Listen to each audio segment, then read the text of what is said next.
मागील 2-2.5 तासापासून माझे बारामतीमधील सर्व युवक भावी पिढीतील धीरूभाई अंबानी टाटा इथं बसलेले आहेत आणि खूप चुकीच्या माणसाला आज इथं बोलण्यासाठी इथं आमंत्रित केलेलं आहे. जर रोहितदादा पवार यांनी असा ठेवलेला आहे, उद्योजक व्हा, करोडपती व्हा, लखपती व्हा, मी तेच शब्द ऐकतोय. एका अधिकाऱ्याला बोलवलं, करोडपती कसं व्हायचं?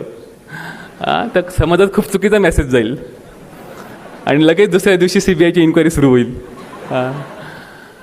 खूप गंभीर आणि टेन्स असं वातावरण झालेलं आहे मित्रांनो. पण त्यांना जेव्हा मी विचारलं जिल्हा परिषदला सोलापूरला, ते काल परवा आमंत्रण द्यायला आले होते. टॉपिक खूप वेगळा आहे. उद्योजक होण्यासाठी, कौशल्य विकास अभियानासाठी, आणि ह्या गोष्टीशी आणि IAS अधिकाऱ्याचा काही संबंध नाही आहे. ते म्हटले की तुम्हाला बारामतीकरांकडून तुमची लाईफ स्टोरी जाणून घ्यायची आहे आणि ती लाईफ स्टोरी आमच्या युवकांसाठी खूप प्रेरणादायक असेल. तर मित्रांनो, सर्वात प्रथम मी पूर्ण पवार परिवाराचे अभिनंदन करतो. त्यांचं मी खरंच कौतुक करतो. असे कार्यक्रम महाराष्ट्रामध्ये खूप क्वचित होतात. मनापासून सांगतो मी, खूप क्वचित होतात की ज्यांना वाटतं की आमची भावी पिढी, युवा पिढी ही बेरोजगार नसायला पाहिजे. आणि आपण सुद्धा खूप चांगला प्रतिसाद दिला. इतक्या वेळापासून थांबलेले आहात. कोणता चांगला जरी मूवी लागला त्यालासुद्धा इंटरव्हल असतो. 2 तासापासून कार्यक्रम चालू आहे, इंटरव्हल नाही आहे. तर माहोल जो टेन्स झालेला आहे त्याच्याबद्दल एक थोडासा मी स्टार्टिंगला एक जोक सांगतो, मग आपण पुढे माझी लाईफ स्टोरी ऐकूया. सध्या बिहारचं राजकारण खूप तापलेलं आहे आणि काल परवा एक चांगला व्हॉट्सॲपवर एक जोक्स मिळाला की सरकार बदलली, मोबाईल टावर फक्त दुसरं लागलं आहे, सर्व्हिस प्रोव्हायडर दुसरं लागलेलं आहे, सरकार सेम आहे. तर मित्रांनो, बिहारमध्ये एकदा असंच कट्ट्यावरती तिथं बेरोजगारीचं प्रमाण प्रचंड आहे, उद्योजक कमी आहात, इन्फ्रास्ट्रक्चर डेव्हलपमेंट खूप कमी आहे. तर असं एका कट्ट्यावरती गावातील तरुणी बसलेले होते. हा एक विनोद आहे, याला गांभीर्याने कोणी घेऊ नका. ते एक तरुण म्हटला की बिहारचा विकास झाला पाहिजे आणि जोपर्यंत बिहार भारतामध्ये आहे तोपर्यंत बिहारचं काही खरं नाही. बिहार हा स्वतंत्र देश झाला पाहिजे आणि बिहार स्वतंत्र देश झाल्यावर खरी डेव्हलपमेंट सुरू होईल. बांगलादेशसारखंच आपलं सुद्धा स्वतंत्र कंट्री पाहिजे, स्वतंत्र अस्तित्व पाहिजे. मग दुसरा म्हटला, बरोबर आहे, पण करायचं कसं? ते म्हटले की आपण अमेरिकेवर हल्ला करूया. अरे मग म्हटलं ठीक, अमेरिकेवर हल्ला करून देश का स्वतंत्र होईल? ते म्हटले, अमेरिकेवर हल्ला करायचा, अमेरिका आपल्याला हरवेल, आपल्यावर कब्जा करेल, राज्य करेल, आपलाही बिहार अमेरिका होऊन जाईल, आपलेही पैसे डॉलरमध्ये कन्वर्ट होऊन जाईल, आपल्या इथे पण रोड येईल, इन्फ्रास्ट्रक्चर येईल, सर्व काही येईल, ऑटोमॅटिक आपण डेव्हलप होऊन जाऊ. तिथंच एक चाचा एकदम जवळच बसला होता. तो त्यांचं भाषण ऐकत होता. त्याला अजून चिंता लागली. PM मोदींपेक्षा जास्त त्यालाच टेन्शन असेल, एवढी चिंता लागली.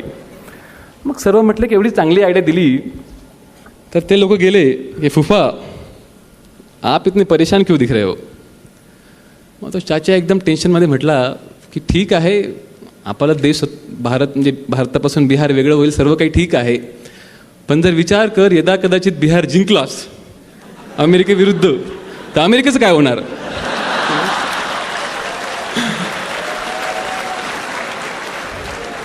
मित्रांनो, वातावरण खूप टेन्स होतं, गरम होतं, म्हणून हा एक विनोद सांगितला मी. माझ्या आयुष्यामधील मी काही तत्व ठेवलेली आहेत, काही रियालिटी आहे. बऱ्याच लोकांना नंतर कळलं वाटतं.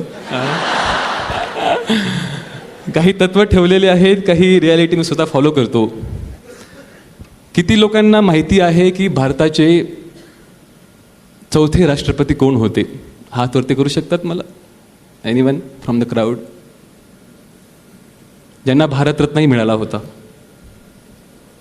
जे उपराष्ट्रपती पण होते. VV गिरी, बरोबर, कोणतरी बोललं मला. VV गिरी हे व्यक्तिमत्व आज बऱ्यापैकी लोकांना विसर पडलेला आहे. देशातील सर्वोच्च पुरस्कार, सर्वोच्च मान, राष्ट्रपती, भारतरत्न पुरस्कार. मित्रांनो, काळाच्या ओघामध्ये आपण आपल्या 4 पिढींचं नाव पण घेऊ शकत नाही. वडील, आजोबा, पंजोबा, खापर पंजोबा. खापर पंजोबाचे वडील कोण माहिती नसतं. Life is so short. एवढं छोटं जीवन आहे आणि लोकांची मेमरीसुद्धा खूप वीक आहे. माणसाची टेंडन्सी आहे ती, माणूस विसरतो.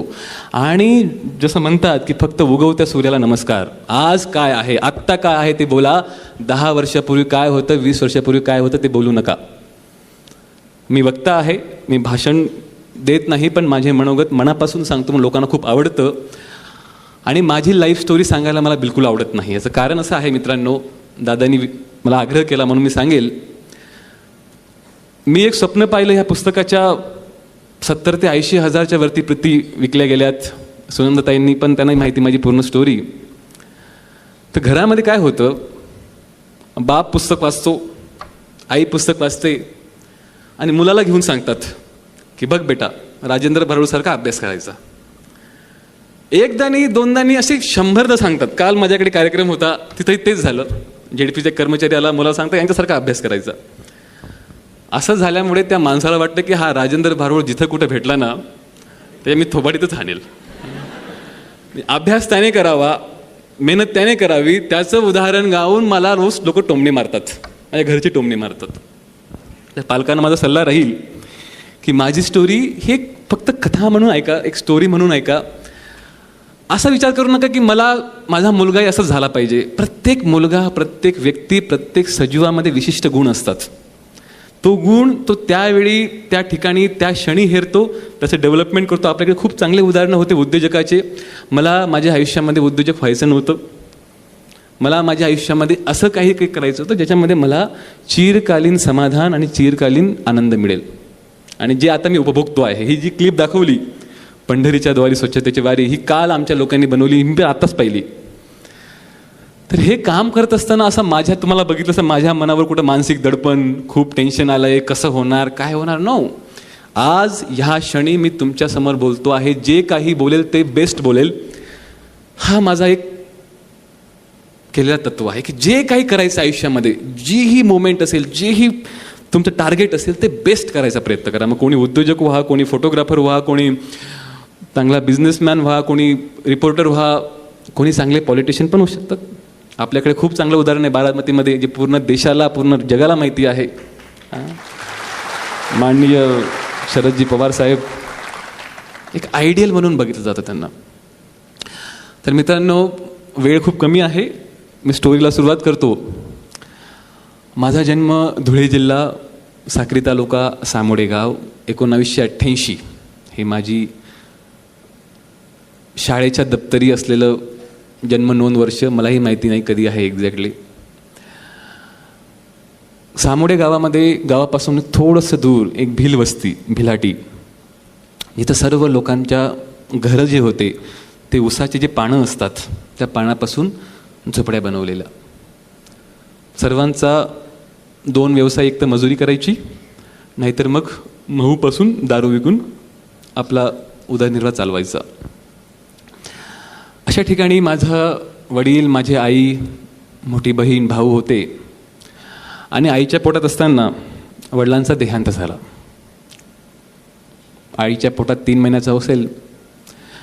तर त्यावेळची गरिबीची परिस्थिती अशी होती की वडिलांचा फोटो काढायला सुद्धा कोणाकडे पैसे नव्हते. तर मी आज IAS झालो, सर्व झालं, कार्यक्रम होतात, पुस्तक वाचतात, तर मी आजपर्यंत माझ्या वडिलांचा चेहरा बघू शकलो नाही मी, फोटोतसुद्धा. आणि ज्यावेळी वडिलांचा देहांत झाला तर वडिलांकडच्या मंडळींनी आईवर दबाव टाकायला सुरू केला की 2 मुलं ऑलरेडी आहेत, 3ऱ्या मुलाची गरज काय, 3ऱ्या मुलाचाही गरज काय, याचा गर्भपात करा. त्यावेळी माझी मावशी, त्याला आम्ही आमच्या भिल भाषेमध्ये मोठमाई म्हणतो, ती पुढे आली आणि म्हटली की कोणतंही बाळ जन्माला यायच्या आधी हे देवाची देणगी असते, गिफ्ट असते. तुम्हाला जर ह्या बाळाचा सांभाळ करायचा नसेल तर हे बाळ माझ्याकडे द्या, आमच्याकडे द्या. आणि मग माझी मावशी तिच्या हट्टाने आग्रहाने आईला, माझ्या दोघी भाऊ बहिणींना घेऊन आपल्या झोपडीत आली. त्यांचंही काही जमीन जायदाद काहीच नव्हते. भिल्ल समाज म्हणजे गरीब, अशिक्षित, व्यसनीची आहारी केलेला. त्या झोपडीमध्ये माझा जन्म झाला. 3-4 महिने वय असेल जन्म झाल्यानंतर आईला मजुरीला जायला लागायचं. ताई मजुरीला जायची, मावशी मजुरीला जायची, घरी फक्त आजी असायची. आणि महूच्या फुलांपासून गावठी दारू जे खूप टेस्टी लागते असं म्हणतात, मी पिली नाही आहे. तर ते दारूचा व्यवसाय करायची. बऱ्याचदा ज्यावेळी कस्टमर्स, ग्राहक दारू प्यायला यायचे त्यावेळी 1 रुपये 2 रुपयामध्ये दारू विकायचे. तर माझं दुधाच्या तहानसाठी मी खूप रडायचो. आई नसायची आणि दुधाची तहान लागल्यानंतर ते तहान कशी भागेल ह्याच्याबद्दल कोणी विचार न करता माझ्या तोंडात दारूचे थेंब टाकायचे, जेणेकरून मला झोप लागायला पाहिजे. हे माझे लहानपणाचे बाळकडू होते. जसं खूप पॅरेंट्स लोकांना खूप टेन्शन असतं. गावात कोणीही शिकलं नव्हतं, कोणी पहिली ते गेलं नव्हतं, सर्वांना शाळा काय हे माहिती नव्हतं. त्याच्यामुळे anganwadi, senior KG, junior KG जायचा प्रश्नच येत नाही. पण त्यावेळी सरकारने शिक्षण अभियान जोरात राबवलं होतं. 5-5.5 माझं वय असेल त्यावेळी झेडपीतले शिक्षक आमच्या आदिवासी पट्ट्यात आले आणि म्हटले की तुमच्या मुलाला तुम्ही शाळेत पाठवा. आणि मित्रांनो, पहिल्यांदा मी त्या आदिवासी पट्ट्याच्या बाहेर जिल्हा परिषदेच्या कौलारू शाळेमध्ये गेलो. आज ही शाळा तशीच आहे. तिथं गेल्यावरचं जेव्हा जग पाहिलं, कौलारू शाळा, सर्व उच्चभ्रू समाजाची मुलं, पांढरे शुभ्र कपडे, स्वच्छ राहणारे, आणि आपला मळकटलेला अवतार, खाकी चड्डी, त्याला ठिगळ लावलेलं, पायात स्लिपर नाही, काही नाही. ते वातावरण बघून मला खूप दडपण आलं, खूप म्हणजे खूप भयानक दडपण. आणि मी खालीच जमिनीवर लोळायला लागलो. आणि त्यावेळी त्या शाळेतील मुख्याध्यापक जवळ आले आणि त्यांनी माझ्या डोक्यावरून हात फिरवला आणि गरम गरम दुधाचा ग्लास आणि सुगडी खायला दिली. आणि ज्यावेळी ते दूध आणि सुगडी खाल्ली त्यावेळी खूप बरं वाटलं की घरच्यापेक्षा इथं चांगलं खायला भेटतं, आता आपण रोज शाळेत जायला पाहिजे. ही माझी शाळेची पहिली सुरुवात. 1st, 2nd, 3rd, 4th झेडपीला मी खूप शॉर्टकट करून सांगणार आहे कारण वेळ कमी आहे. ह्या माझ्या लाईफमधून मी काय शिकलो, तुम्ही काय शिकणार हा तुमचा प्रश्न आहे. मी काय शिकलो हे मी नंतर नॅरेट करेल. झेडपीच्या शाळेमध्ये असताना माझ्या शिक्षकांचं खूप प्रेम होतं. त्यांनी कधीही जात, समाज, गरिबी बघितली नाही, पण एक चांगला विद्यार्थी आहे याचं काहीतरी चांगलं व्हावं ह्या प्रेरणेने शिक्षक खूप मन लावून माझे कौतुकांना आईकडे सांगायचे, पाठ थोपटायचेत. असाच एक प्रसंग आहे. 3रीमध्ये असताना 2 ऑक्टोबरला मी गांधीजी बोलतोय हे भाषण आमच्या बाईने लिहून दिलं होतं. त्यावेळी ऑक्टोबरला मध्ये पण थंडी पडायची, आता पडत नाही, त्यावेळी पडायची थंडी.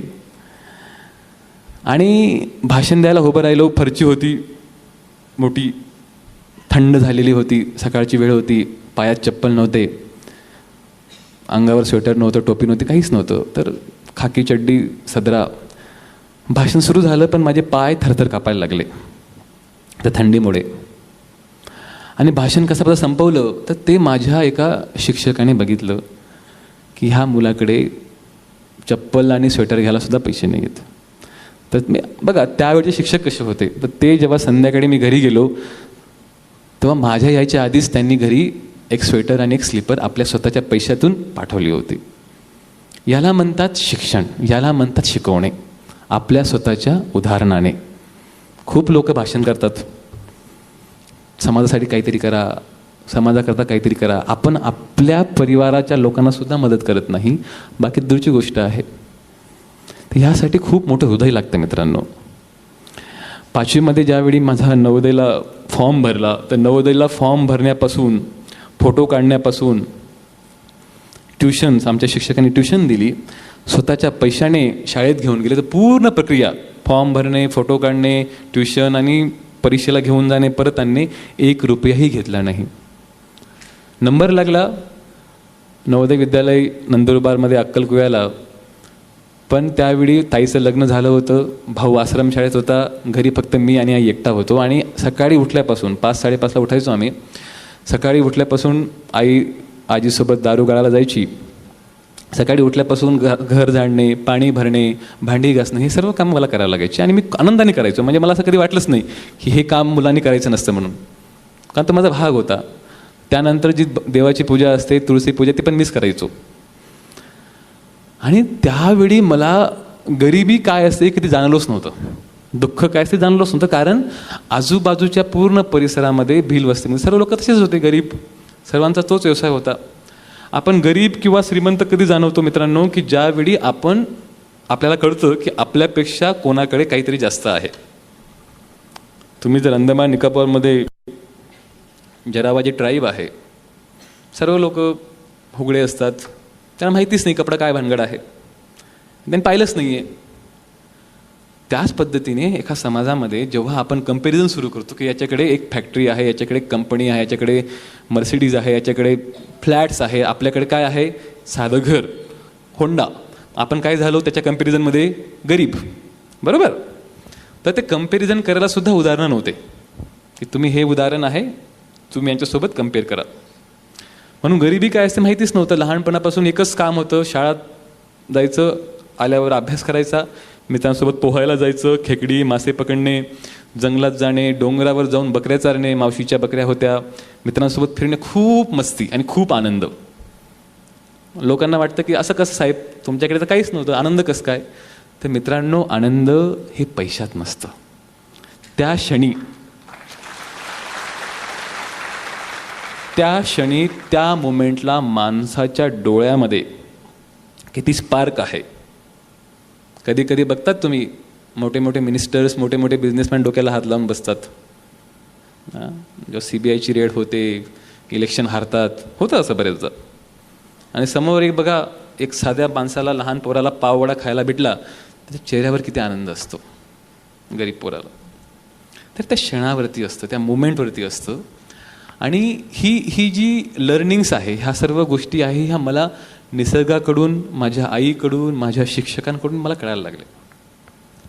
आणि त्यावेळी एक असंच 4थी-5वीची गोष्ट होती. 4थीची एक्झाम होती, राईट, 4थीची एक्झाम होती, केंद्राची परीक्षा होती. त्यावेळी 4थीला केंद्र असायचं. 4-5 शाळेच्या पोरं येऊन अभ्यास करायचे. त्यावेळी संध्याकाळी आईला मी दारू वाटण्यामध्ये मदत करू लागायचो. आणि कोणाला काही चाकणे पाहिजे असेल, फुटाणे, शेंगदाणे, ते घेऊन यायचो. पण व्हायचं काय की संध्याकाळी लाईट नसायची गावात, त्याच्यामुळे 6-6:30च्या आत अभ्यास करून, नाहीतर मग रात्री परत कंदीलला रॉकेल नव्हतं, रॉकेल असायचं फक्त जेवणापुरताच. तर 6:30च्या आत अभ्यास करावा लागायचं. संध्याकाळची वेळ होती, मी ओट्यावरती बसलो होतो, 5-5:30 वाजले होते. ग्राहक लोक खाली दारू पित होते, एका बाजूला दारू पिणारे ग्राहक, एका बाजूला मी, अभ्यास चालू. आणि मला गावामध्ये आज पण लोक राजा म्हणतात. त्याने म्हटलं की राजा जा फुटाणे घेऊन ये. मी त्यांना बोललो की मला अभ्यास करायचा आहे, उद्या माझी परीक्षा आहे. ते म्हटलं की एवढं एक काम करू नये आणि परत अभ्यासाला बस. मी रागारागामध्ये पाय आपटत गेलो. दुकानात खूप गर्दी होती, बराच वेळ झाला, घेऊन आलो. परत दुसरा कोणतरी ग्राहक आला, तो म्हटला की माझे पण घेऊन ये. आणि त्यावेळी माझा जीव रडकुंडीला आला की मला अभ्यास करायचा आहे. आणि हे सर्व असं नाही की मी कुठंतरी ऐकलं होतं, वाचलं, ते सर्व माझ्या मनातून येतं, ते मला अभ्यास करायचा आहे. त्यांनाही बोललो की तुम्ही तुमचं काम करा, तुम्ही तुमचं घेऊन या, मला आजच्या दिवस अभ्यास करू द्या, मी आज कसलंही कामाला जाणार नाही, नाहीतर अंधार पडेपर्यंत माझा अभ्यास होणार नाही. मग तो माणूस एक वाक्य बोलला, भिल्ल समाजात जन्म घेतलेला आहे, समाजात तुझ्या कोणी शिकलेलं नाही, तू शिकून काय डॉक्टर कलेक्टर होणार आहेस, जा, हे तुला हेच काम करायचं आहे पुढे जाऊन. आणि ते शब्द माझ्या आईने ऐकले. आई दरवाजाच्या जवळ होती आणि आईने मला जवळ घेतलं. माझ्या डोळ्यात नकळत आसू आले की मी कोणत्या समाजात जन्म घेतला हे माझ्या हातात नाही आहे. समाजात कुठं जन्म घेतो आपल्या हातात नसतं, पण जे देवाने दिलेलं पोटेन्शियल आहे, जे देणगी आहे, त्याला चांगलं कसं विकसित करणं आपल्या हातात असतं. आईने डोक्यावरून हात फिरवला आणि म्हटलं की मनाबी पोऱ्या एक दिन डॉक्टर किंवा कलेक्टर होई. हे ऐराणी भाषेमध्ये आहे ते, म्हणजे माझाही मुलगा एक दिवस डॉक्टर किंवा कलेक्टर होणार. आणि मित्रांनो, सुदैवाने माझं MBBS झालं, डॉक्टरी झालो, आज मी IAS आहे, कलेक्टरी आहे. आणि ही सर्व गिफ्ट, ही सर्व जी म्हणतात ना, कधी कधी आईने एखाद्या इमोशनमध्ये बोललेले शब्द हे खरे ठरतात. तर त्या आईचं स्वप्न होतं आणि तेच स्वप्न मी शब्दबद्ध केलं आहे. मी एक स्वप्न पाहिलं या पुस्तकात. 6वीला नवोदय विद्यालय अक्कलकोला ॲडमिशन झाली. 6वी ते 10वी अक्कलकोल्याला होतो. 11वी 12वी जालन्याला होतो नवोदय विद्यालयामध्ये, central government CBSE residential school, free of cost. फक्त माझ्या आयुष्यामध्ये माझ्या पाठीवर हात थोपाटणार कोणी नव्हतं. याचं कारण असं आहे, गावातील लोकांना पर्सेंटेज, डिस्टिंक्शन, फर्स्ट क्लास ह्या गोष्टी माहीत नव्हत्या. 10वीच्या परीक्षा द्यायला गेलो, बोर्डाची परीक्षा द्यायला गेलो, चांगली दे, दबाव नको, प्रेशर नको सांगणार पण कोणी नव्हतं. निकाल लागला, गणित आणि विज्ञानामध्ये 95% मार्क होते. 12वीला प्रथम होतो, 93% मार्क होते गणित, विज्ञान, फिजिक्स, केमिस्ट्रीमध्ये, सर्व PCMB बोर्डमध्ये. आणि CETला 200 पैकी 194 मार्क होते. तर मलाही असं वाटायचं की माझ्यासुद्धा कोणीतरी कौतुक करणारं पाहिजे. कारण घरी जाऊन सांगणार काय, त्यांचा प्रश्न हा होता की पास झाला का. हां, पास झालो. पास झाला ऐकल्यावरती मग गावातल्या लोकांनी थोडं थोडं गूळ वाटून द्यायचं किंवा साखर वाटून द्यायची, झालं सेलिब्रेशन. असं विचारणारे कोणीतरी टक्के किती पडले, पर्सेंटेज किती मिळाले. त्यावेळी मित्रांनो, माझा जोही आनंद आहे, जोही माझी भावना आहे, ती फक्त मी घरात एकटा बसून ध्यान करून देवासोबत शेअर करायचो की मी चांगले मार्क कोणासाठीच मिळवत नाही आहे. मी चांगले मार्क स्वतःचं पोटेन्शियल प्रूव्ह करण्यासाठी मिळवत आहे की जरी माझा समाज आदिवासी आहे, भिल्ल आहे, पण ज्या 2 खांद्यामध्ये दिलेलं डोकं आहे ते सर्वांना सारखं आहे. आणि त्या डोक्याला जर मी शिस्त लावली, डिसिप्लिन लावली, तर मी जेही काम करणार ते बेस्ट करायचा प्रयत्न करेन. आणि CET एंट्रन्स झाली, 194 मार्क मिळाले 200 पैकी. मुंबईच्या, पूर्ण महाराष्ट्रातील सर्वात टॉप मेडिकल कॉलेज जी म्हणतात, KM hospital Mumbai, GS medical college, government college, त्या कॉलेजमध्ये ओपन कोट्या थ्रू ॲडमिशन मिळाली. ॲडमिशन घेताना सुद्धा एकटाच गेलो होतो. ॲडमिशनचा सुद्धा प्रसंग आहे. त्यावेळी एक क्लर्कने असंच बोलले होते की तुम्ही लोक रिझर्वेशनमधून येतात आणि तुमच्यामध्ये काही स्किल्स नसतात. मी म्हटलं असं नाही आहे. रिझर्वेशन हा वेगळा भाग झाला, पण कोणताही व्यक्तीचं पोटेन्शियल त्याच्या बॅकग्राऊंडवरून आपण ठरवू शकत नाही.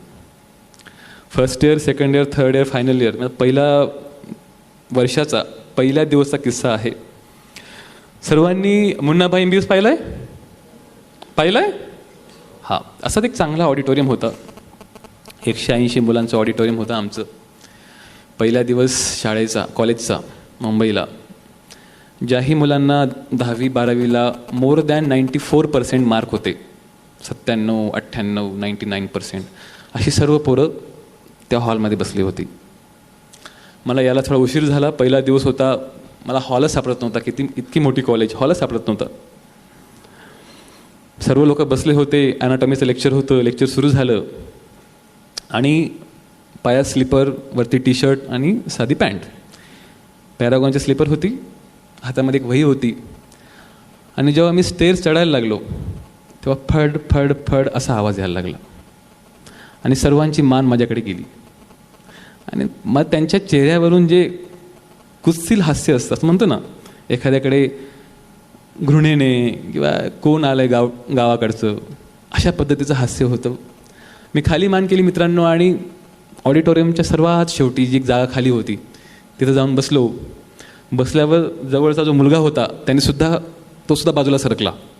कोण आले बसायला माझ्याजवळ. त्यावेळी माझ्या मनात कदाचित 2 विचार आले असते. पहिला विचार असता की आपण खूप डिप्रेस झालो, लाज वाटली. कारण कॉलेजच्या वयामध्ये सर्वात मोठी शरम काय वाटते माहिती का? एखाद्या मुलीसमोर कोणी अपमान करतं तेव्हा. पूर्ण कॉलेजच्या समोर आपला अपमान होतो तेव्हा. त्यावेळी माझ्या मनात दुसरा निश्चय आला, आपण आपलं मूळ कधी विसरायचं नाही. आपण गावाकडून आलेलो आहोत. गावाकडून आल्यामुळे आपण कोणत्याही परिस्थितीला कणखरपणे फेस करू शकतो, जे ह्या बाकीच्या लोकांमध्ये नाही आहे. आणि जर माझ्यामध्ये पोटेन्शियल असेल, जर माझ्यामध्ये गुणवत्ता असेल, जर मला गणित, विज्ञान आणि CETमध्ये जर मी ओपन मेरिट थ्रू आलो असेल, तर एक दिवस ह्या पूर्ण कॉलेजला माझ्यावरती अभिमान होईल, असं काहीतरी करून दाखवायला पाहिजे आपण. First year, second year, third year, final year, साधी राहणीमान, आपलं कॉलेज, जिम, अभ्यास, hospital, first year to final year distinction गुण मिळत गेले. 2011 साली पूर्ण कॉलेजमधून सर्वात बेस्ट स्टुडंट अवॉर्ड मला हा कॉलेजचा मिळाला. आणि माझी जेव्हा इंटर्नशिप संपली, म्हणजे इंटर्नशिप सुरुवात झाली, फायनल इयर संपलं, तर MBBSला 4.5 वर्षाचं कोर्स असतो, 1 वर्षाची इंटर्नशिप असते, मधला काही ड्युरेशन ॲडमिशन प्रोसेस, जवळजवळ 6 वर्ष MBBSला लागतात पूर्ण. तर माझं 18ला 12वी संपली, 24 सुरू झालं होतं, माझं इंटर्नशिप सुरू होती. सर्वात महत्त्वाचा प्रश्न होता, पुढे काय करायचं. मार्चचा महिना आला, 2011 मार्च.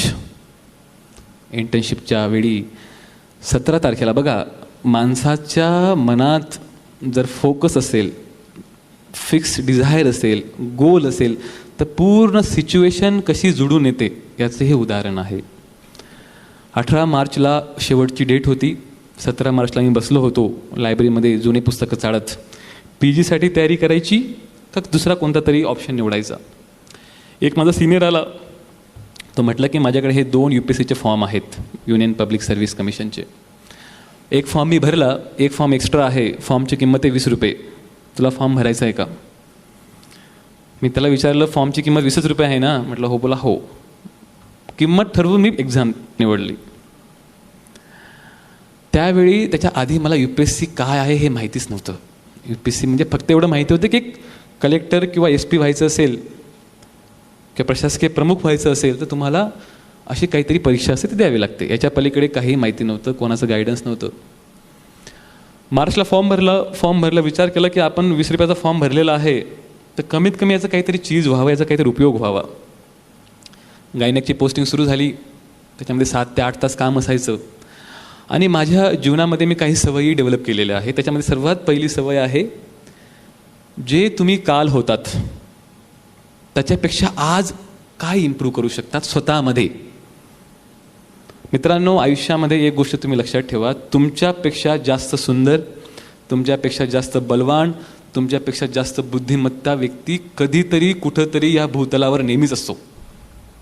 जगामध्ये कोणीच व्यक्ती क्लेम करू शकत नाही. नसेल तर येणार आहे किंवा गेला असेल कोणीतरी. म्हणून जर तुम्हाला कम्पेअर करायचं असेल तर आजूबाजूला न करता स्वतःशी कम्पेअर करा. सेल्फ डेव्हलपमेंट, की माझ्यामुळे जर मला राग येत असेल, मला जर एखाद्या वेळी आळस येत असेल, सकाळी झोप जात नसेल, मला पर्टिक्युलरच डिश आवडत असेल, माझं ह्याच गोष्टीमध्ये मला मागे खिचते, फोकस होत नाही अभ्यासामध्ये, तर ह्या आपल्या स्वतःच्या विकनेस शोधून डे बाय डे प्रॅक्टिसने, हार्डवर्कने त्याच्यामध्ये इम्प्रूव्हमेंट करा. सकाळी मी 5:30ला उठायचो. आजही तोच शेड्यूल आहे माझं. सर्वात प्रथम आंघोळ करून जप, योगा, ध्यान, मेडिटेशन करायचो. लायब्ररी जाणारा पहिला मुलगा असायचो मी. लायब्ररी उघडायच्या 2 मिनटं आधी लायब्ररीच्या गेटसमोर हजर. एक खुर्ची, एक जागा, तिथंच अभ्यास करायचो. समोर पुस्तकांचा ढीग असायचा, कारण मला पुस्तकाच्या पलीकडे काय आहे हे बघायचं नव्हतं. कोण येतं आहे, कोण जातं आहे. कॉलेजच्या पिरियडमध्ये खूप वेगवेगळे प्रकारचे लोक असतात. माझ्या कॉलेजात एक मुलगा होता, तो जेव्हा एखादी चांगली मुलगी समोर बसायला यायची त्याच वेळीस असं दाखवायचा की मी खूप अभ्यास करतोय, आणि जशी जायला लागली तर पुस्तक असं खाली कोण त्याच्याकडे बघत राहायचं. एक असा मुलगा होता आमच्या, जस्ट एक, तुम्हाला असे बरेच गमती असतात. सकाळपासून संध्याकाळपर्यंत ते पुस्तकच बघत राहायचं, वरती सुद्धा मान करायचा नाही बिलकुल. समोर म्हणजे भूकंप जरी झाला तरी तो वरती मान करणार नाही. पण सकाळी जर पेज नंबर 101 असेल, संध्याकाळी जरी गेलात तर पेज हलायचं नाही. एवढा फोकस, एवढं कॉन्सन्ट्रेशन. मला माहिती इथं कोणी करत नसेल, असे काही असतात गमती लोक.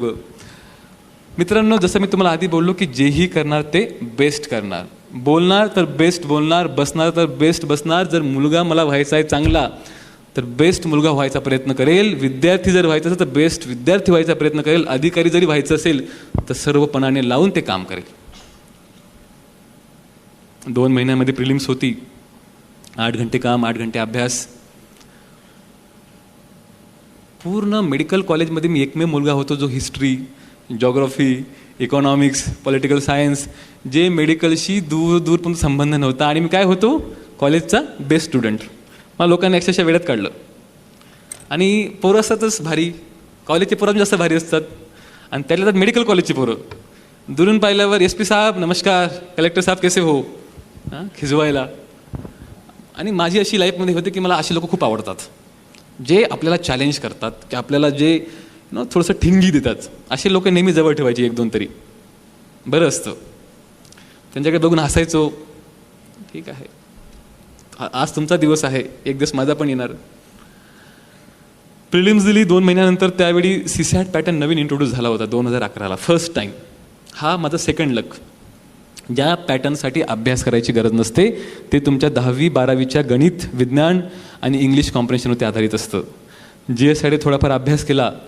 CSATमध्ये 200 पैकी 150च्या वरती मार्क मिळाले आणि GSमध्ये 50-60 मार्क मिळाले. 200 पैकी ते मार्क्सचं कॉम्बिनेशन होऊन मी प्रिलिम्स पास झालो. 7 ते 8 लाख विद्यार्थी ग्रॅज्युएट पूर्ण भारतात बसतात, त्यापैकी 13,000 विद्यार्थी हे मेन्सला पास होतात. मेन्समध्ये 9 पेपर असतात, सर्व पेपर लिहायचे असतात. 9 पेपर, प्रत्येक पेपर 3 तासाचा, पूर्ण जवळजवळ महिनाभर एक्झाम चालते ती. आणि 3 तास लिहत बसणे, निबंध असतात, लँग्वेज असतात, ऑप्शनल सब्जेक्ट, GS. तर मी ऑप्शनल त्यावेळी 2 होते, आता एकच आहे. मी मेडिकल सायन्स निवडला कारण मी मेडिकल ग्रॅज्युएट होतो म्हणून, आणि दुसरा निवडला पॉलिटिकल सायन्स, ज्याचा मी अभ्यासही केला नव्हता. असं म्हणतात UPSCमध्ये तुम्हाला जर काही विषय निवडायचा असेल, कमीत कमी 2 वर्ष तरी त्याचा सखोल अभ्यास झाला पाहिजे. मेडिकल सायन्सला मी कॉलेजमध्ये बेस्ट स्टुडंट होतो. त्याचा निकाल लागला 2012 मार्चला. मी मेन्स दिली ऑक्टोबर 2011ला. 6 महिन्याने जवळजवळ निकाल लागला. मेडिकल सायन्समध्ये पूर्ण भारतात सर्वात जास्त मार्क मिळाले आणि त्या मार्कच्या आधारे मी मुख्य परीक्षाही पास झालो. पण सर्वात मोठी अडचण अशी होती मित्रांनो, की माझ्याकडे डिग्री नव्हती, ग्रॅज्युएशनची डिग्री नव्हती. आणि ज्या डिग्रीशिवाय मी इंटरव्ह्यू देऊ शकत नव्हतो, कारण सर्वात पहिली क्रायटेरिया आहे की तुमच्याकडे कमीत कमी ग्रॅज्युएशन पूर्ण होणं अपेक्षित आहे. सर्व HODंना भेटलो, डीनला भेटलो, काही मित्रांना मी माझं काम वाटून दिलं. 1 महिना भागतोड केली आणि इंटर्नशिप कम्प्लिशन सर्टिफिकेट मिळवू शकलो. फायनल इयरचं पासिंग मार्क आणि इंटर्नशिप कम्प्लिशन सर्टिफिकेट ते दिल्यानंतर 2 महिन्यानंतर मग युनिव्हर्सिटीकडून तुम्हाला ग्रॅज्युएशन सर्टिफिकेट मिळतं. माझ्याकडे ते नव्हतं.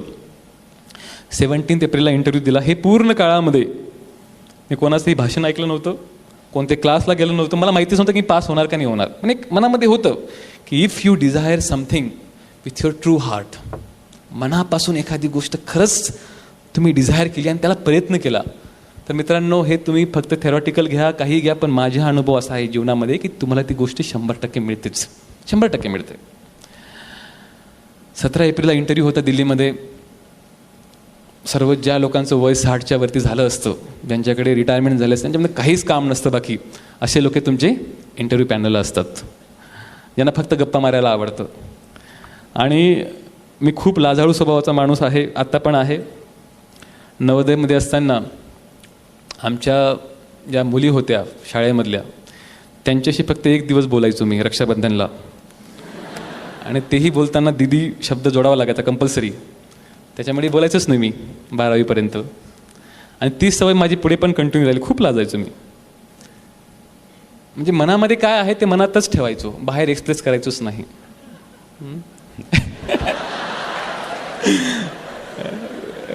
लोकांना कळतं लवकर गोष्टी. आता माझं लग्न झालेलं एक छान बाळपण आहे, त्याच्यामुळे past is history, my future will be mystery. खूप छान वाक्य आहे. Past is history, future is mystery, what we have today is present, that's why present is also called gift. प्रेझेंटला आपण गिफ्ट म्हणतो ना, so we have only present, म्हणून हा वर्तमान काळ आपला गिफ्ट असतो. 17 एप्रिलला इंटरव्ह्यू होता दिल्लीमध्ये UPSC पॅनलचं. माझ्यासोबत कोणी MD झालं होतं, कोणी MBA झालं होतं, कोणी IIT इंजिनियर होते. खूप 2-2, 3-3 वर्ष त्यांनी प्रयत्न केलेला. आणि 15-15, 20-20 मिनिटानंतर सर्वांना घाम फुटायला लागला. माझा इंटरव्ह्यू सुरू झाला. त्याच्या आधीच मी निश्चय केला होता की मी म्हटलं या इंटरव्ह्यूमध्ये 100% मी नापास होणार आहे, कारण मी खूप लाजाळू होतो. मला त्या इंटरव्ह्यूच्या दिवशी पहिल्यांदा, हे म्हणजे हे रिअल फॅक्ट आहे, हे पुस्तकामध्ये मी लिहिलं नसेल, इंटरव्ह्यूच्या पहिल्या दिवशी मला कळलं की मी खूप स्वीट टॉकर आहे, मी खूप चांगलं बोलतो. कारण चांगलं बोलण्याची कलासाठी कोणते दुसरा माणूस लागतो ज्याला तुम्हाला इम्प्रेस करायचं आहे. पूर्ण आयुष्यामध्ये मी कोणालाच इम्प्रेस करायचा प्रयत्न केला नाही. त्याच्यामुळे स्वीट टॉक करायचा प्रश्न येतच नाही. त्यावेळी पहिला इंटरव्ह्यू लाईफमधला, तोही माझं करिअर पूर्ण बदलवणारा इंटरव्ह्यू, आणि अशा लोकांसमोर मला बोलायचं होतं. रूमच्या समोर चौकीदार बसलेला, पंखा लावलेला होता, उन्हाळ्याचा टाईम, 17 एप्रिल. त्यावेळी अण्णा हजारेंची खूप मोठी मुवमेंट चालू होती जंतर मंतरला 2012. त्याच्यामुळेच ते सर्व लोकपाल बिलसाठी आंदोलन वगैरे सर्व गोष्टी. तर त्यावेळी UPSC सेंटरमध्ये त्यांनी कॉफी, चहा सर्व गोष्टी ठेवलेल्या होत्या. मी कॉफी चहा पित नाही म्हणून टोमॅटो सूप घेतला आणि न कळत पीत मी इंटरव्ह्यू देण्यासाठी इंटरव्ह्यूच्या गेटजवळ आलो. मी आता चौकीदार माझ्याकडे बघायला लागला असा कि साहब आपकी ज़िंदगी का सबसे बड़ा इंटरव्यू अब है और मेरे 20 साल 25 साल मेरी नौकरी हुई है. मैंने देखा है कि जो भी व्यक्ति यहाँ पर आता है वो भगवान से दुआ मांगता है, कुछ तो भी ध्यान करता रहता है, काहीतरी त्यांचं चालू असते, आणि तुम्ही आरामात टोमॅटो सूप पिताय रिलॅक्स का. मी त्यांना म्हटलं की मी 100% हा इंटरव्ह्यू जो आहे तो फक्त अनुभवासाठी देतोय, एक एक्सपिरियन्ससाठी. आणि मला माहिती आहे की मी ह्या परीक्षेमध्ये प्री पास झालो, मेन्स पास झालो, पण इंटरव्ह्यूमध्ये मी नापास होणार हे मला 100% गॅरंटी आहे. पण जर तुम्हाला हरायचंच आहे तर निधड्या छातीने हरायचं. If you go to exam, तुम्ही अभ्यासच केला नाही तर कमीत कमी एक्झाम देताना तरी टेन्शन घेऊ नका. पूर्ण वर्षभर टेन्शन घेताना एकदम नका टेन्शन घेतात.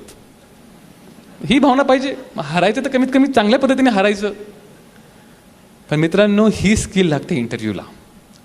रिलॅक्स पर्सनॅलिटी, कॉन्फिडन्स, चेहऱ्यावरचा तेज आणि डोळ्यामधला स्पार्क.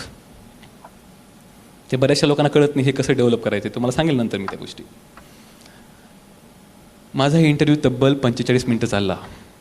पूर्ण पॅनल विसरून गेलो होतं की वेळ किती झालेला आहे. साधारण 15-20 मिनटं वेळ असतो. डबलच्या जास्त वेळ चालला. खूप प्रश्न विचारले. त्यातला पहिला प्रश्न हा होता की डॉक्टर,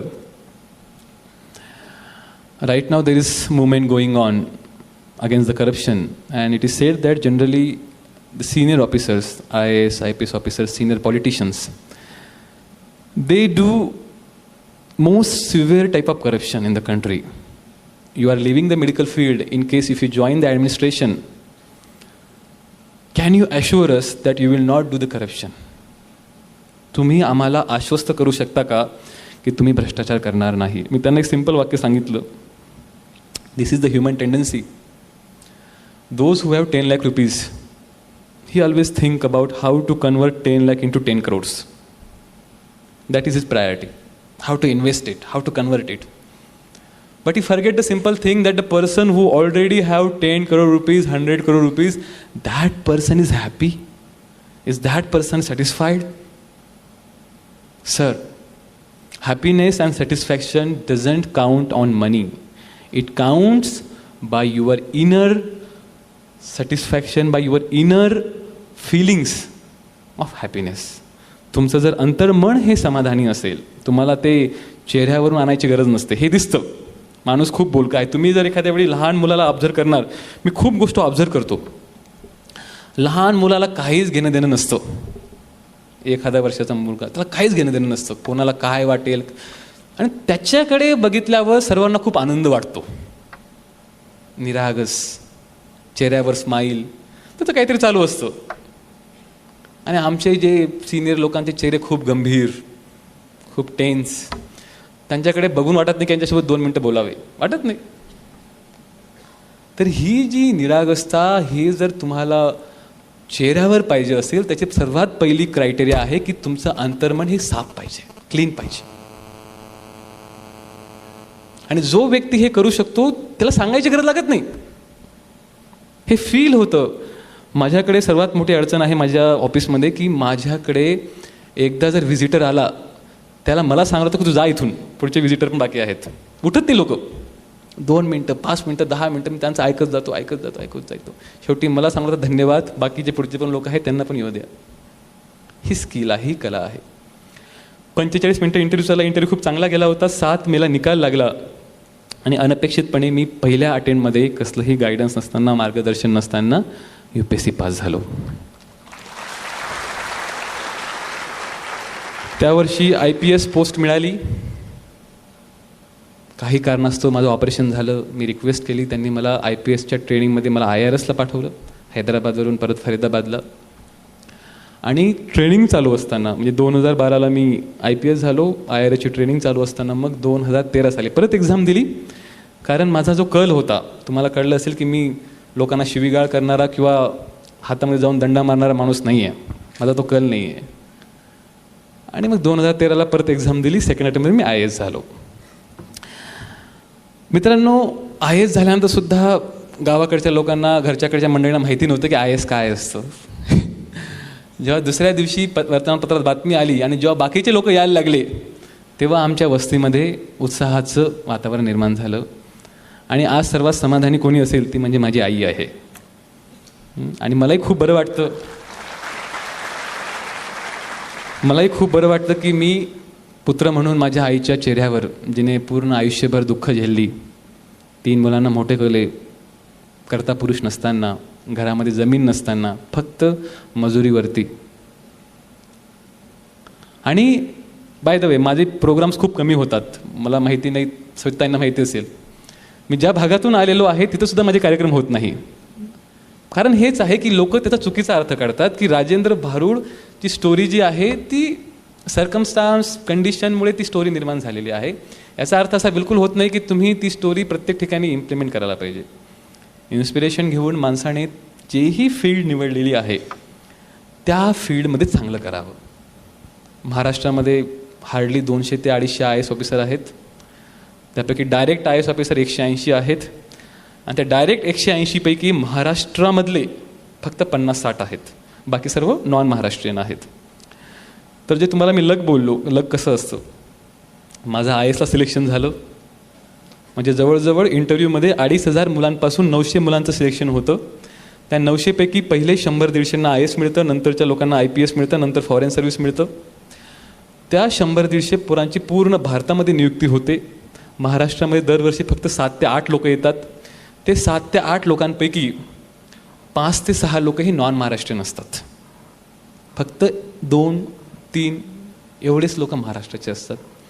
आणि म्हणून मी माझ्या आयुष्यामध्ये स्वतःला खूप भाग्यवान समजतो, खूप म्हणजे खूप भाग्यवान, की मला ज्या मातृभूमी जन्म घेतला, अशा कठीण परिस्थितीतसुद्धा मला देवाने संधी दिली की त्या मातृभूमीला पंढरपूरच्या निमित्ताने. असो माझे बरेच उपक्रम केलेले आहेत. ही काल त्यांनी छान बनवली कॅसेट.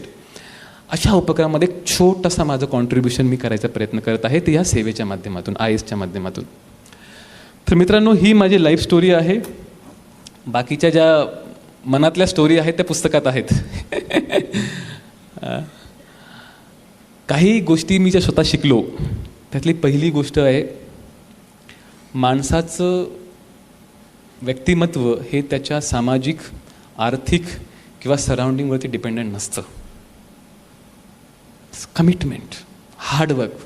लहानपणाचं उदाहरण आहे, माझे काका आणि मावशी, आम्ही त्यावेळी खूप मोठं कुटुंब होतं, सर्व काका मावशीच्या घरात राहायचे. आजोबा, आजी, काका, मावशी, काका मावशींची 2 मुलं, आई, आम्ही 3 भावंड, सर्व एका लहानशा झोपडीत राहायचो. पण पावसाच्या दिवसांमध्ये पंचायत व्हायची. कारण काका, आजोबा सर्व लोक खाट टाकून बाहेर झोपायचे, आम्ही सर्व लहान पोरं घरात झोपायचो. पावसाच्या दिवसामध्ये अंगणात सर्व चिखल असायचं, पाऊस पडायचा आणि झोपडीमधून, पानाची झोपडी असं खाली पाणी गळायचं आणि त्या ठिकाणी मग बादली लावणे, काहीतरी मटका लावणं, असं काहीतरी लावायचे पाणी थांबवण्यासाठी. रात्रीची वेळ होती, 9-9:30 वाजले असतील, चूल चालू होती, चुलासोबत काका मावशी शिकत होते.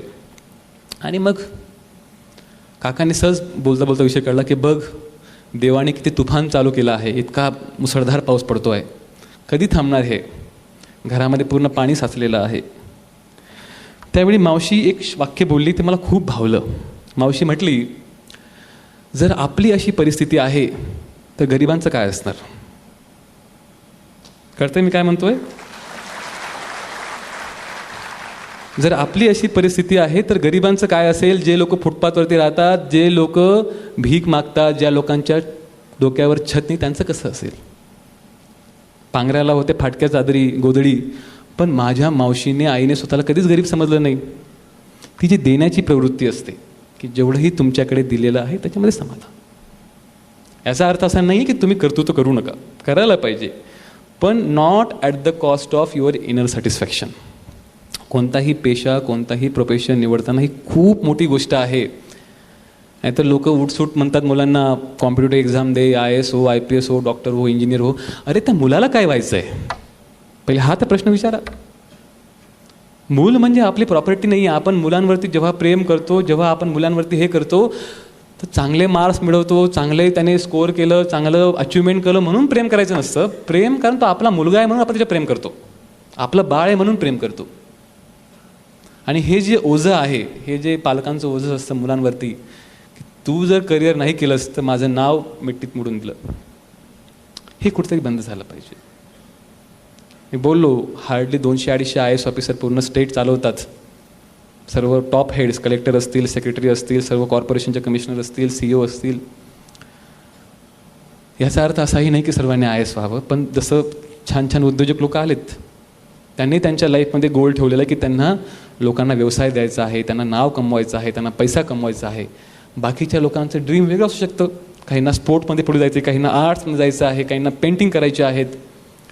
फक्त अशी गोष्ट निवडा ज्याच्यामध्ये तुम्हाला समाधान आहे. आणि ज्यावेळी काम करताना, ज्या कामामध्ये तुम्हाला तुमच्या डोक्यावर चिंता, तुम्हाला तुमच्या मनामध्ये अँझायटी, भीती वाटली, तर ते तुम्ही प्रोफेशन सोडून टाका. मी IAS झालो असं मी खिशामध्ये राजीनामा घेऊन फिरत नाही. I don't do all this work. पण मला हे माहिती आहे की ज्या दिवशी मला वाटेल की IAS म्हणून जर मी लोकांना, सर्वसामान्य माणसांना न्याय देऊ शकत नसेल, तर दुसऱ्या दिवशी रेजिग्नेशन देऊन परत गावाकडे चला आणि MBBSची प्रॅक्टिस सुरू करा. सिम्पल फॉर्म्युला आहे. पण सांगायचं काय आहे मित्रांनो, की ही जी तत्त्व आहेत, मेंटल रफनेस आहे, याला म्हणता मेंटल रफनेस. तुमचं मन असं बनवा की समोर डोंगर जरी कोसळला पण तुमचं मन हादरलं नाही पाहिजे. आणि तुम्हाला खरं म्हणतो, देवाने भरपूर काही बनवलं, पण ह्या 2 खांद्यामधलं हे जे सॉफ्टवेअर आहे, याच्यासारखी अमेझिंग गोष्ट कोणतीच नाही आहे. खूप सुंदर सॉफ्टवेअर, ज्या सॉफ्टवेअरमध्ये तुम्ही जे पेराल, जो विचार पेराल ते उगवणार. जसं आपण जमिनीमध्ये ज्वार पेरतो, मका उगत नाही, ज्वारच उगवते. तसं तुम्ही तुमच्या डोक्यामध्ये जो विचार पेरणार आणि त्या विचाराला तुम्ही जर पोषक वातावरण दिलं, तर ते विचार खऱ्या अर्थाने कृती होऊन बाहेर पडते. आणि तो छोटा विचार माझ्या आईने माझ्या डोक्यात 4थीमध्ये असताना रुजवला होता, की माझाही पोरगा एक दिवस डॉक्टर किंवा कलेक्टर होईल. अजून बोलू मी की थांबू? सांगा मला. I don't know. आताच थांबू मी की अजून बोलू काही? आयोजक सांगतील मला, कोणी मला किती वेळ आहे बोलायचं अजून? नाही, अजून ॲक्च्युली मला बोलायचं होतं, पण वेळ कमी आहे कारण पुढचा पण कार्यक्रम आहे. हां, बोलू मी? ओके. सर्वांची जर इच्छा असेल तर बोलेल, नाहीतर मग तुम्ही म्हणणार की साहेब तुम्ही ऑलरेडी उशीर केलेला आहे. तर मित्रांनो, आता सर्वात पार्ट आहे कन्क्लुजनचा. माणसाची गरिबी ही त्याच्या आर्थिक परिस्थितीमध्ये नसते, त्याच्या मानसिकतेमध्ये असते. माणूस स्वतःला किती गरीब समजतो हे त्याच्या मेंटली असते.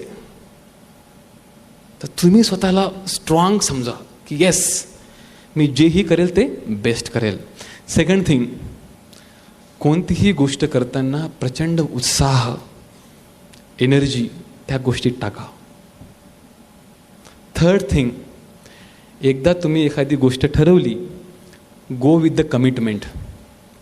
सलमान खानचा खूप चांगला डायलॉग आहे, क्या मैंने एक बार कमिटमेंट कर डाली तो मैं अपने आप की भी नहीं सुनता. हा फक्त डायलॉग आहे, ते आपण पण करायला पाहिजे. तुम्ही एकदा काही ठरवलं की येस, मला सकाळी 5ला उठायचं आहे, योगासन करायचं आहे, ध्यान करायचं आहे, मला ह्यावेळी अभ्यास करायचा आहे. एक मेन इश्यू काय आहे युवा जनरेशनचं, की एकदा काही काम ठरवलं, फोकस एवढा कमी आहे, 1 तासामध्ये मोबाईल पाहिजे. व्हॉट्सॲपला काय मेसेज आला, फेसबुकला काय आला, न्यूज काय आली. मित्रांनो, मी माझ्या आयुष्यामध्ये जे हे बोलतो आहे, लहानपणापासून आदिवासी कुटुंबात जन्म घेतल्यामुळे शिकार करणे, मासे खाणे, खेकडी खाणे, मारणे, रॅबिट्स, पक्ष्यांची शिकार, आणि तो आमचा एक डेली पार्ट ऑफ डाएट होता. मी MBBSच्या फर्स्ट इयरमध्ये ठरवलं की जी गोष्ट मला सर्वात जास्त बांधील करते, मला बांधून ठेवलेली आहे, त्या गोष्टीपासून मला मुक्त व्हायचं आहे. तर मी फर्स्ट इयरला कमिटमेंट केले की मी आजपासून कधीच नॉनव्हेज खाणार नाही. And I had not touch even non veg till date from first year. याला म्हणतात निश्चय. तर ज्या माणसाकडे उत्साह आहे, ज्या माणसाकडे निश्चय आहे, ज्याच्या आयुष्यात काहीतरी गोल सेट केलेला आहे, ज्याने काही स्वप्न बघितलेलं आहे. माझंही काही एक स्वप्न आहे जे मी पुढच्या पुस्तकामध्ये लिहिणार. मी एक स्वप्न पाहिलं, हे माझ्या आईचं स्वप्न होतं. माझं पण काही स्वप्न आहे. माझं स्वप्न IAS होणं नव्हतं. IAS झाल्यावरती मी काय करेल ते स्वप्न आहे. एक स्वप्न, एक गोल ज्याच्या आयुष्यामध्ये आहे तोच माणूस खऱ्या अर्थाने जगत आहे. नाहीतर बाकी लोक फक्त मरणाची वाट बघत आहेत. ज्या माणसाच्या आयुष्यात स्वप्न नाही त्याच्यामध्ये आणि मड्यामध्ये काहीच फरक नाही. जो मिळालाच ना, मिळेल मड, काहीच फरक नाही. काहीतरी स्वप्न बघा, काहीतरी. एक स्वप्न असू शकतं की मला एक चांगला मुलगा व्हायचा आहे, चांगला हजबंड व्हायचा आहे, चांगली वाईफ व्हायचं आहे, हा पण एक स्वप्न असू शकतो. चांगला उद्योजक व्हायचा हे एक स्वप्न असू शकतं. कोणतंही क्षेत्र निवडा, पण स्वप्न बघा. आणि जी आमच्या तरुणाई आज व्यसनाच्या आहारी जाऊन स्वप्नांना आग लावून टाकलेली आहे. लोकांना डोकंच नाही आहे, विचारच करत नाही की ही ह्युमन लाईफ. विचार करा, एवढं आपण भाग्यवान आहोत. देवाने मनुष्य जन्म दिला, भारतात जन्म दिला, सर्व लोकांचे स्पेअर पार्ट ठीक आहेत, अपंग नाही आहेत, आपले आई वडील आहेत, कोणतरी छत आहे. आपण मनाने किंवा बुद्धीने मूर्ख पण नाही आहोत, नाहीतर मेंटल असायलमध्ये बसलं. जगामध्ये फक्त एकच व्यक्ती आहे जो दुःखी नाही आहे. माहिती कोण? दुःखी म्हणजे अंडर स्ट्रेस, ज्याला ताण नाही आहे. तो म्हणजे रस्त्यावर चालणारा पागल.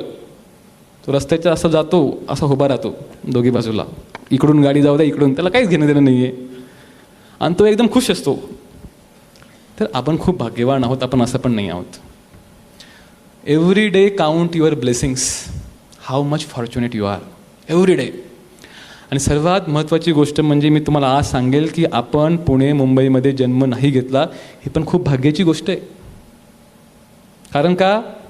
आपल्याला मातीची नाळ आहे, आपल्याला AC ची सवय नाही आहे. नाही तर तुम्ही बघा, फॉरेनमध्ये जे येतात लोक, 10 मिनटं 15 मिनटं जर उन्हात गेली, where is AC, where is AC. ते लोक गुलाम झालेले आहेत. आणि आपली पोरं ही मातीमधली रानफुलं आहेत.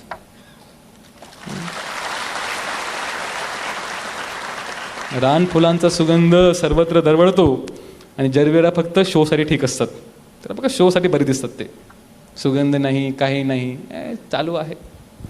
तर तुम्ही सुद्धा तुमच्या आयुष्यात जर सुगंध करायचा असेल तर तुमच्याकडे काय दिलेलं आहे याच्यावर फोकस करा. आमचे शिक्षक आम्हाला म्हणायचे, आम्ही नवोदयमध्ये असताना, तुमच्या ताटामध्ये चटणी भाकर जरी असली ती तुमची आहे, तुम्ही आनंदाने खा. दुसऱ्याच्या ताटात जर गुलाबजामुन असेल तर उगीच तिच्याकडे बघून लाळ पाडू नका. म्हणजे आपण आपल्याकडे विसरतोच. आपल्याकडे काय आहे हे पहिले ओळखा, आपल्याकडे काय नाही आहे हे पण ओळखा. बऱ्याचशा लोकांना हेच माहिती नसतं की मला काय माहिती नाही ते. कळतं मी काय म्हणतोय? लोकांना हे माहिती नाही की माझ्याकडे काय, मला काय माहिती नाही आहे. आपण एवढे अंधारामध्ये जगतोय. It is called hallucination. हे इल्युजनरी किंवा हॅल्युसिनेशन जग आहे की ज्यामध्ये लोकांना हेही माहिती नाही आहे की त्यांना काय माहिती नाही आहे. बघा, विचार करा. आणि मित्रांनो, वेळ खूप झालेला आहे, मला माहिती आहे तुम्हा लोकांना पुढचेही भाषण ऐकायची आहेत. हा माझा एक शेवटचा simple formula for you. Baramati is one of the best block, best taluka in entire India.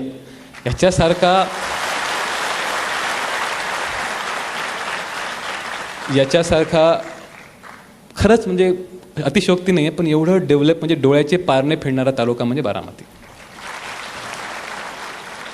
Baramati means best, B for best.